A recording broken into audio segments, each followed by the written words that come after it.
ఈరోజు ఇక్కడికి మేము రావడానికి ద మెయిన్ రీజన్ మీకు చెప్పక్కర్లేదు. ఇట్స్ ఓన్లీ ఫర్ విశ్వ. విశ్వ అంటేనే గుర్తొచ్చేది ఆ ఫిట్నెస్, ఆ కండలు, ఆ స్కల్ప్చర్డ్ బాడీ. సో తను ఎంత ఫిట్గా ఉంటాడో, తనకి న్యూట్రిషన్ మీద కానీ వర్కౌట్స్ మీద కానీ ఎంత అవగాహన ఉంది, ఎంత నాలెడ్జ్ ఉందనేది మనం ఎప్పటి నుంచో చూస్తూ ఉన్నాం. డైట్ నుంచి వర్కౌట్స్ గురించి కానీ తను సోషల్ మీడియాలో తన పోస్టులు కానీ తన వీడియోస్ కానీ చాలా చూస్తూ ఉంటాము. నేను కూడా పీనట్ బటర్ అని అవన్నీ అలా నిజమేనా అని తనకి ఫోన్ చేసి అడుగుతుంటాను. And finally this is his dream.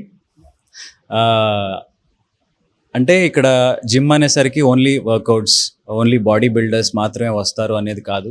ఈ రోజుల్లో మనకున్న లైఫ్ స్టైల్, మనం తినే తిండి, మనకున్న స్ట్రెస్, వీటిని అన్నిటినీ బ్యాలెన్స్ చేయాలంటే డెఫినెట్గా ఒక డిసిప్లైన్డ్ లైఫ్ స్టైల్ అనేది కావాలి. The discipline starts from disciplined workout అంటే ఓన్లీ వెయిట్స్ అనే కాదు, చాలా రకాలు ఉన్నాయి. ఇక్కడ మన దగ్గర ఉన్న కార్డియోస్, పిలాటెస్, ఇంకా కిక్ బాక్సింగ్, మార్షల్ ఆర్ట్స్, ఇక్కడ లేనిది లేదు.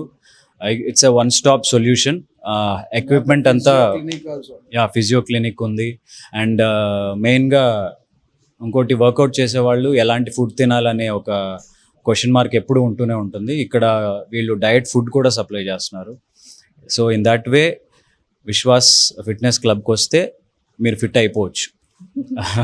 సో ఎక్విప్మెంట్ కూడా చాలా హై ఎండ్గా ఉంది, అంబియన్స్ చాలా బాగుంది. నేను రెగ్యులర్గా, అంటే నాకు ఇది దగ్గర కాదు కానీ డెఫినెట్గా వీకెండ్స్ మాత్రం ఇక్కడికి రావడానికి నేను 100% ట్రై చేస్తాను.